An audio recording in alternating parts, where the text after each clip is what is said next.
बिस्मिल्लाहिर्रहमानिर्रहीम। नाज़रीन अस्सलाम वालेकुम, मैं हूँ इमरान वसीम। नाज़रीन, लाहौर हाई कोर्ट से तो साबिक़ वज़ीर आज़म इमरान ख़ान के लिए कोई अच्छी खबर सामने नहीं आई, लेकिन सुप्रीम कोर्ट ऑफ पाकिस्तान और इस्लामाबाद हाई कोर्ट से चेयरमैन पीटीआई इमरान ख़ान के लिए दो अच्छी खबरें हैं। दोनों अदालतों के चीफ जस्टिस साहबान और जज साहबान ने दो मुख्तलिफ़ मुकदमात की समाअत करते हुए ऐसे रिमार्क्स दिए हैं जो इमरान ख़ान के हक़ में जाते हैं। अदालत उज़्मा और इस्लामाबाद हाई कोर्ट में होने वाले इन दो मुकदमात की समाअत का जो अहवाल है वो अब से कुछ देर में आप नाज़रीन के साथ हम शेयर करेंगे, और इसके अलावा हमारे आज के प्रोग्राम की जो दीगर अहम खबरें हैं उनकी तफसीलात भी आपकी खिदमत में पेश करेंगे। तो सबसे पहले जो इस्लामाबाद हाई कोर्ट में एक अहम मुकदमे की समाअत के दौरान जो chief justice Islamabad high court और दीगर जज साहबान ने रिमार्क्स दिए हैं, जो अदालती कार्रवाई रही, उसका अहवाल आपके साथ हम शेयर करेंगे। लेकिन ये डिटेल बताने से पहले इस मामले का मुख्तसर सा पस मंज़र भी आप नाज़रीन के साथ शेयर करना ज़रूरी है। आप नाज़रीन को याद होगा कि जो पाकिस्तान तहरीक इंसाफ की ममनुआ फंडिंग का मामला था, जिस पर इलेक्शन कमीशन ने ये डिक्लेयर किया था कि तहरीक इंसाफ ने उन ज़राए से फंडिंग हासिल की है जिन्हें कानून के अंदर ममनुआ करार दिया गया है, और ये फ़ैसला देने के साथ इलेक्शन कमीशन की जानिब से पीटीआई को एक शो कास्ट नोटिस जारी किया गया था, जिसमें यह कहा गया था कि आप जवाब दें, आप वजाहत दें, और अगर आप वजाहत नहीं देते तो ये जो ममनुआ ज़राए से आपने फंडिंग हासिल की है इसे बहक़ सरकार जो है वो ज़ब्त कर लिया जाएगा। ये जो नाज़रीन इलेक्शन कमीशन का फ़ैसला था, इस फ़ैसले को इमरान ख़ान की तरफ से और तहरीक इंसाफ की जानिब से इस्लामाबाद हाई कोर्ट में चैलेंज किया गया था। आज इस्लामाबाद हाई कोर्ट के 3 रुकनी बेंच ने, जिसकी सरबराही जस्टिस आमिर फ़ारूक और उनके साथ जस्टिस मियां गुल हसन औरंगज़ेब और जस्टिस बाबर सत्तार शामिल थे, इस 3 रुकनी बेंच ने तहरीक इंसाफ की अपील पर समाअत करते हुए इस अपील के काबिल समाअत होने पर फ़ैसला महफूज कर लिया है। हाई कोर्ट में नाज़रीन, जब तहरीक इंसाफ की अपील पर समाअत का आगाज़ हुआ तो पीटीआई के जो वकील हैं अनवर मंसूर खान, उनकी जानिब से नाज़रीन ये दलील अदालत के सामने रखी गई कि इलेक्शन कमीशन ने ममनुआ फंडिंग केस के फ़ैसले में ये होल्ड कर दिया है कि तहरीक इंसाफ ने ममनुआ ज़राए से जो है वो फंडिंग हासिल की है। तो ये जो होल्ड का लफ्ज़ है, इससे मुतल्लिक़ अनवर मंसूर खान साहब का ये कहना था कि जब शो कास्ट नोटिस हमें जारी किया गया है, हमसे वजाहत मांगी जा रही है, तो ये प्रिमा फेशियाई एक केस बनता था, लेकिन इलेक्शन कमीशन ने बज़ाहिर का लफ्ज़ इस्तेमाल करने की बजाय ये होल्ड कर दिया है, ये डिक्लेयर कर दिया है कि तहरीक इंसाफ ने ममनुआ ज़राए से जो है वो फंडिंग हासिल की है। इसमें नाज़रीन जस्टिस मियां गुल हसन औरंगज़ेब, जो कि 3 रुकनी बेंच के दूसरे सीनियर जज हैं, उनकी जानिब से ये रिमार्क्स दिया गया कि शो कास्ट नोटिस के बगैर इलेक्शन कमीशन ये कैसे डिक्लेयर कर सकता है, क्योंकि शो कास्ट नोटिस पे तो तहरीक इंसाफ का अभी जवाब आना है, तो शो कास्ट नोटिस जारी किए बगैर इलेक्शन कमीशन ये कैसे होल्ड कर सकता था, ये कैसे डिक्लेयर कर सकता था कि तहरीक इंसाफ ने जो है वो ममनुआ ज़राए से फंडिंग हासिल की है। इसके बाद नाज़रीन जस्टिस आमिर फ़ारूक, जो कि इस्लामाबाद हाई कोर्ट के चीफ जस्टिस हैं, बेंच के सरबराह हैं, उनकी जानिब से नाज़रीन अनवर मंसूर खान से ये पूछा गया कि क्या तहरीक इंसाफ को इस बात का ख़दशा है कि इस फैसले की बुनियाद पर इमरान खान को डिस्क्वालीफाई कर दिया जाएगा। इस पर नाज़रीन अनवर मंसूर खान जब जवाब देने लगे तो उन्होंने इमरान खान का पूरा नाम लेने के बजाय आईके का लफ्ज़ इस्तेमाल किया, और अनवर मंसूर खान ने कहा कि इलेक्शन कमीशन की जानिब से आईके को तो शो कास्ट नोटिस जारी नहीं किया गया, उनसे जवाब ही नहीं मांगा गया। तो चीफ जस्टिस आमिर फ़ारूक ने अनवर मंसूर खान साहब से पूछा कि ये जो आपने आईके का लफ्ज़ इस्तेमाल किया है, इससे आपकी मुराद क्या है, इससे आपका मतलब क्या है? तो अनवर मंसूर खान ने कहा कि हम आईके जो है वो इमरान खान के लिए इस्तेमाल करते हैं। तो जज साहब ने कहा कि आप इमरान खान के लिए आईके नहीं बल्कि उनका पूरा नाम जो है वो अदालत में ले सकते हैं। और फिर नाज़रीन चीफ जस्टिस आमिर फ़ारूक ने कहा कि शो कास्ट नोटिस जो है वो फ़ंड की ज़ब्तगी के लिए जो है तहरीक इंसाफ को जारी किया गया है, और फिर इलेक्शन कमीशन के वकील ने ये नुक्ता अदालत के सामने रखा कि अगर नए शवाहिद तहरीक इंसाफ लेके इलेक्शन कमीशन के सामने पेश कर देती है और ये साबित कर देती है कि ममनुआ ज़राए से उन्होंने फंडिंग हासिल नहीं की, तो फिर ये मामला ख़त्म हो सकता है। लेकिन इलेक्शन कमीशन ने जो फ़ैसला दिया है, जिसमें तहरीक इंसाफ के हवाले से डिक्लेयर किया गया है कि उन्होंने ममनुआ ज़राए से फंडिंग हासिल की है, इस फैसले पर इलेक्शन कमीशन खुद से नज़रसानी नहीं कर सकता,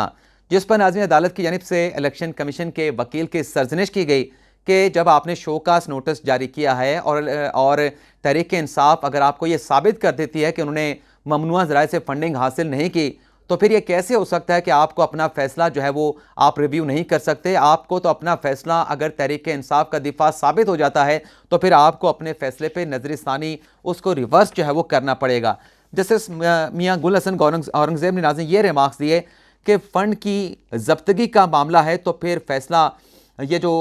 ममनुआ फंडिंग केस का फैसला था इसे इलेक्शन कमीशन ने वफाकी हुकूमत को क्यों भेजा, जिस पर इलेक्शन कमीशन के वकील ने नाज़रीन ये जवाब दिया कि चूंकि इलेक्शन कमीशन एक रेगुलेटर है, इलेक्शन कमीशन के नॉलेज में एक बात आई है तो इलेक्शन कमीशन ने इसे आगे भी बताया है कि ये तहरीक इंसाफ के फंड्स का मामला है, तो इलेक्शन कमीशन ने अपनी रेगुलेटर के तौर पर अपनी जिम्मेदारी पूरी की है। जिस पर जस्टिस मियां गुल हसन औरंगजेब ने कहा कि इलेक्शन कमीशन ये मामला वफाकी हुकूमत को भेजने का उसके पास अख्तियार किधर है। और फिर जज साहब ने कहा कि इस बात की आपको ज़रूरत ही नहीं थी, अगर फैसला आपने दे दिया था उसमें कुछ ऐसी नई चीज़ें सामने आई थी तो वफाकी हुकूमत आज़ादाना तौर पर इस मामले का खुद भी जायज़ा ले सकती थी, लेकिन आपके पास ऐसा अख्तियार नहीं था कि आप वो फैसला जो है वफाकी हुकूमत को भिजवाते। जस्टिस मियां गुल हसन औरंगजेब ने नाज़रीन ये भी कहा कि फैसला वफाकी हुकूमत कार्रवाई करे ना करे, आपका काम नहीं था कि आप ये फैसला वफाकी हुकूमत को भिजवाते। पीटीआई ने शोकास नोटिस का दिफा कर लिया तो फिर क्या होगा। इसके बाद नाज़रीन चीफ जस्टिस आमिर फारूक ने कहा कि असूलन तो शोकास नोटिस का मरला गुजर चुका है, स्क्रूटनी कमेटी की रिपोर्ट के बाद भी तहरीक इंसाफ को सुना गया, अभी भी इलेक्शन कमीशन जो है वो तहरीक इंसाफ को सुनने के लिए तैयार है। लेकिन चीफ जस्टिस आमिर फारूक ने कहा कि शोकास नोटिस पर अब जो भी फैसला आएगा वही इलेक्शन कमीशन का हतमी फैसला होगा, यानी इससे पहले जो इलेक्शन कमीशन ने फैसला दिया है ममनुआ फंडिंग के हवाले से, इस्लामाबाद हाई कोर्ट के चीफ जस्टिस कह रहे हैं कि वो हतमी फैसला नहीं, जो तहरीक इंसाफ को शोकास नोटिस जारी किया गया है उस पर जो फैसला आएगा वो इलेक्शन कमीशन का हतमी फैसला होगा। और इसके बाद नाज़रीन 3 रुकनी बेंच की जानिब से दलाइल मुकम्मल होने के बाद इमरान खान के वकील ने दलाइल दिए, इलेक्शन कमीशन के वकील ने दलाइल दिए और अकबर एस बाबर के वकील ने दलाइल देने के बाद अदालत ने इस अपील के काबिल समात होने पर फैसला जो है वो महफूज कर लिया है। सुप्रीम कोर्ट में नाज़रीन जो साबिक वज़ीर आज़म इमरान खान साहब ने नैब तरमीम को चैलेंज किया था उस दरख्वास्त के ऊपर नाज़रीन आज अदालत उज़्मा के 3 रुकनी बेंच ने समाअत की है, जिसमें chief justice of Pakistan justice Umar Ata Bandial इस 3 रुकनी बेंच की सरबराही कर रहे हैं। उनके साथ जस्टिस इजाजुल एहसन और जस्टिस मंसूर अली शाह जो है वो बेंच का हिस्सा हैं। आज की अदालती कार्रवाई में नाज़रीन मखदूम अली खान ने ये अदालत को बताया कि जब ये नैब की तरमीम पास की गई तो इस तरमीम को जो वोट कर रहे थे, जो सपोर्ट कर रहे थे, जो मंजूरी देने वाले अरकान थे, उनकी तादाद जो है वो 159 थी। चीफ साहब ने उनसे ये सवाल किया कि क्या कानून साजी के वक्त अपोजिशन का होना ज़रूरी है, जिस पर वफाकी हुकूमत के वकील नाज़रीन मखदूम अली खान ने कहा कि ऐसी कोई मिसाल नहीं कि मेंबर पार्लियामेंट की जानिब से पार्लियामेंट में की गई किसी कानून साजी को किसी अदालती फोरम पर जो है वो चैलेंज किया गया हो। चीफ जस्टिस ने नाज़रीन ये रिमार्क्स दिया कि मौजूदा कानून में बेहतरी को यह अदालत इस मुकदमे में देख रही है, ज़रूरी नहीं कि इस कानून को कलअदम करार दें, कलअदम करार देने के अलावा दीगर ऑप्शन भी हो सकते हैं, दीगर ऑप्शंस भी मौजूद हैं, हमने कानून को आइन के मुताबिक जो है वो परखना है। ये नाज़रीन चीफ जस्टिस के रिमार्क्स हैं, ये किसी हद तक जो इमरान खान साहब का मौक़िफ़ है नैब तरमीम के हवाले से उसको जो है वो किसी हद तक सपोर्ट करते हैं। मंसूर अली शाह साहब जो कि 3 रुकनी बेंच के तीसरे रुकन हैं, उनकी जानिब से नाज़रीन ये रिमार्क्स दिए गए कि अगर नैब की तरमीम जो है बुनियादी हकूक़ से मुतसादिम हुई तभी अदालत जो है वो दीगर ऑप्शंस के ऊपर गौर कर सकेगी, गौर करेगी। इसके बाद नाज़रीन chief justice of Pakistan उमरता Bandial साहब ने बड़े अहम रिमार्क्स दिए। उन रिमार्क्स में नाज़रीन चीफ जस्टिस का यह कहना था कि इस मुकदमे में एक सियासी तनाज़ा भी है, हमारा मुआशरा करप्शन की बीमारी का शिकार है, अवामी मफाद और निजी मफाद में तवाज़न होना चाहिए, आइन का मतलब पाकिस्तान के अवाम है। चीफ जस्टिस ने नाज़रीन कहा कि तरमीम से एहतसाब का मयार अगर कम हुआ है, मयार का गिरा है, तो अदालत इसे कैसे इस तरमीम को बरकरार रख सकती है। अवामी अहदेदारान जो है वो काबिल एहतसाब हैं और जो जजेज़ हैं वो भी काबिल एहतसाब हैं। जज साहब ने कहा कि एतमाद ही तमाम मामलात का मरकज़ है, जजेस पैसे के करीब ही नहीं जा सकते। एक मामले पर सुप्रीम कोर्ट को फंड्स मिले, वो फंड जो है वो सुप्रीम कोर्ट ने स्टेट बैंक में जमा करवाए, उन्हें वेबसाइट पे जारी किया। अगर वो फंड्स की डिटेल सुप्रीम कोर्ट वेबसाइट पे ना डालती तो आज सुप्रीम कोर्ट के ऊपर तनकीद हो रही होती। ये नाज़रीन चीफ जस्टिस ने जो दिया मीर भाषा और मोहम्मद डैम से मुतल्लिक फंड्स इकट्ठे किए थे, जिस पर पब्लिक अकाउंट कमेटी में सवाल भी हुआ था कि ऑडिटर जनरल की जानिब से वो इकट्ठे किए गए फंड्स की डिटेल जब सुप्रीम कोर्ट के रजिस्ट्रार से मांगी गई तो वो तफसीलात फराहम नहीं की जा रही। तो इस मामले पर नाज़रीन पब्लिक अकाउंट कमेटी के चेयरमैन ने यह कहा था कि वो चीफ जस्टिस को ख़त लिखेंगे और उनसे कहा जाएगा कि रजिस्ट्रार को ये डायरेक्ट किया जाए कि जो दिया मीर भाषा और मोहम्मद डैम से मुतल्लिक जो फंड्स कलेक्ट हुए हैं उनकी तफसीलात जो है वो ऑडिटर जनरल पाकिस्तान और पब्लिक अकाउंट कमेटी को फराहम की जाए। नाज़रीन, चीफ जस्टिस ने के इन रिमार्क्स के ऊपर नाज़रीन जो वफाकी हुकूमत के वकील हैं मखदूम अली खान, उन्होंने नाज़रीन ये जवाब दिया कि ये बात आपकी बिल्कुल दुरुस्त है कि एतमाद ही तमाम मामलात का मरकज़ है, लेकिन अदलिया भी पार्लियामेंट और सियासतदानों के ऊपर एतमाद करे कि उन्होंने जो कानून साजी की है वो बिल्कुल दुरुस्त है। इसके बाद नाज़रीन चीफ जस्टिस ने बड़े अहम रिमार्क्स दिए, जिसमें उनका नाज़रीन ये कहना था कि अदलिया को पार्लियामेंट पर एतमाद है, यानी अदालत ये कह रही है कि उन्हें पार्लियामेंट जो कि कानून साजी करने का प्राइमरी इदारा है उस पर सुप्रीम कोर्ट को मुकम्मल एतमाद है, लेकिन अवाम जो है, अवाम का एतमाद जो है वो अदलिया पे है। अब ये चीफ साहब के रिमार्क्स हैं, मेरा इसके ऊपर एतराज़ भी है, सवाल भी है कि ये कैसे कहा जा सकता है कि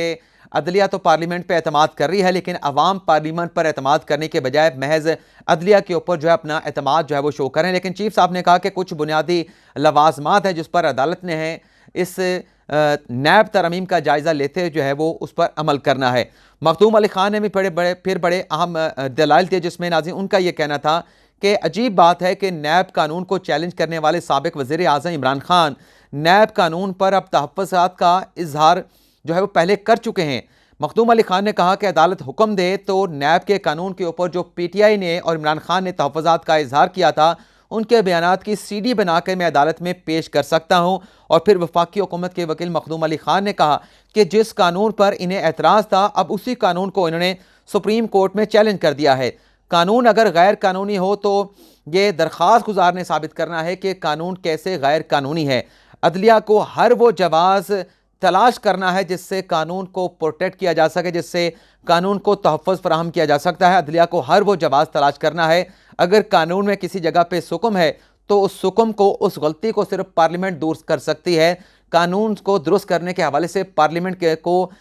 उस कानून को जो है वो बेहतर जो है वो सुप्रीम कोर्ट नहीं कर सकती। और कल तक नाज़रीन इस केस की समाअत को मुलतवी कर दिया गया और कल भी वफाकी हुकूमत के वकील जो है मखदूम अली खान अपने दलाइल जो है वो जारी रखेंगे। अब आ जाते हैं नाज़रीन, ये तो सुप्रीम कोर्ट की खबर की डिटेल हो गई, इस्लामाबाद हाई कोर्ट की खबर की डिटेल हो गई। अब आ जाते हैं हमारे आज के वीलॉग की जो दीगर अहम खबरें हैं। आप नाज़रीन जानते हैं कि लाहौर हाई कोर्ट में परवेज़ इलाही के एतमाद का वोट लेने के हवाले से मुकदमे की समाअत हुई है। तो जब लाहौर हाई कोर्ट में इस केस की समाअत चल रही थी तो वज़ीर दाखिला राना सनाउल्लाह साहब, जो कि पिछले चंद रोज़ से पंजाब में लाहौर में डेरे लगा के बैठे हैं, उनका नाज़रीन एक स्टेटमेंट आया जिसमें नाज़रीन राना सनाउल्लाह ने कहा कि जब तक पंजाब हासिल नहीं करूँगा तब तक इस्लामाबाद में वापस नहीं जाऊँगा। अब राना सनाउल्लाह साहब ने पंजाब को जो है वो फतेह करने का ऐलान तो कर दिया है कि जब तक वो पंजाब में अपनी जमात की हुकूमत नहीं लाएंगे, पंजाब में उनकी जमात की नून लीग की हुकूमत नहीं आएगी, तब तक इस्लामाबाद में वापस नहीं जाएंगे। तो ये दावा कितना हकीकत, कितना सच साबित होता है, तो उसके लिए हमें लाहौर हाई कोर्ट की अदालती कार्रवाई और एतमाद के वोट की वोटिंग का जो है वो इंतज़ार करना पड़ेगा। दूसरी नाज़रीन खबर अदाकारा महविश हयात से मुतल्लिक है। आदिल राजा ने जो टॉप 4 एक्ट्रेस से मुतल्लिक एक वीलॉग किया था जिसमें कुछ उन्होंने इनिशियल्स बताए थे अदाकारों के कि वो गैर इखलाकी सरगर्मियों में मुलव्वस हैं। तो आज नाज़रीन महविश हयात ने आदिल राजा के इस वीलॉग के खिलाफ सिंध हाई कोर्ट में एक दरख्वास्त दायर की, जिसमें महविश हयात ने कहा कि इस किस्म के इल्ज़ामात लगाने वालों को सज़ा दी जाए और जो मवाद सोशल मीडिया पर उनके खिलाफ अपलोड किया गया है, पोस्ट किया गया है, उसको हटाने का मुतल्लिका इदारों को हुक्म दिया जाए। तो सिंध हाई कोर्ट ने महविश हयात इसकी दरख्वास्त पर समाअत करते हुए 2 हफ्तों पर जो मुतल्लिका फ्रीकैन है उनसे जवाब भी तलब कर लिया है और महविश हयात से मुतल्लिक जो मुतनाज़ा मवाद सोशल मीडिया पे मौजूद है उसे हटाने का हुक्म भी दे दिया है। अगली खबर नाज़रीन तहरीक इंसाफ के रहनुमा चेयरमैन PTI इमरान खान साहब के तर्जुमान फवाद चौधरी साहब से मुतल्लिक है। आज नाज़रीन फवाद चौधरी साहब ने एस्टेब्लिशमेंट पर यह इल्ज़ाम लगाया है कि पॉलिटिकल इंजीनियर की जा रही हैं और हमारे लोगों को कॉल्स की जा रही हैं। और फवाद चौधरी साहब ने कहा कि गुज़िश्ता रोज़ जो है हमारे 5 MPs को 1 अरब और 20 करोड़ की पेशकश की गई है और उन्होंने कहा कि आर्मी चीफ वापस आएंगे तो हम उन्हें ये बताएंगे कि हमारे लोगों को कॉल्स की जा रही हैं, कॉल्स करके उन पर दबाव डाला जा रहा है। अब ये फवाद चौधरी साहब का स्टेटमेंट अपनी जगह पे कि आर्मी चीफ आते हैं, उनके साथ ये सामने मौक़िफ़ रखा जाएगा, मुद्दा रखा जाएगा, लेकिन मेरा सवाल नाज़रीन जो जहन में आ रहा है वो नाज़रीन ये है कि ये हर मरतबा PTI के साथ क्यों होता है कि हुकूमत में आप हों, अपोजिशन में आप हों, लेकिन आपके अरकान जो है बिकने के लिए, अपनी बोली लगाने के लिए, अपने आप को बेचने के लिए तैयार हो जाते हैं। ये सिर्फ पाकिस्तान तहरीक इंसाफ के साथ ही ऐसा क्यों होता है? ये मेरा सवाल है, इसका जवाब आप नाज़रीन जो है मुझे कमेंट्स बॉक्स में दे सकते हैं। अगली खबर नाज़रीन तहरीक इंसाफ के रहनुमा खैबर पख्तूनख्वा हुकूमत के तर्जुमान बैरिस्टर अली सैफ से मुतल्लिक है, जिन्हें CDA की अदालत ने गिरफ्तार करने का अरेस्ट वारंट जारी किया था। आज नाज़रीन बैरिस्टर सैफ जो हैं वो CDA की इस्लामाबाद की अदालत में पेश हुए हैं और पेशी के बाद उनकी ज़मानत को एक्सेप्ट कर लिया गया है और 30 जनवरी को दोबारा बैरिस्टर सैफ को जो है वो अदालत की जानिब से तलब कर लिया गया है। तो ये नाज़रीन आज का हमारा वीलॉग, आज की खबरों की डिटेल। आपसे इजाज़त चाहते हैं। अल्लाह ताला हम सब का हामी नासिर और अपनी ढेर सारी दुआ में याद रखिएगा। अल्लाह हाफिज़।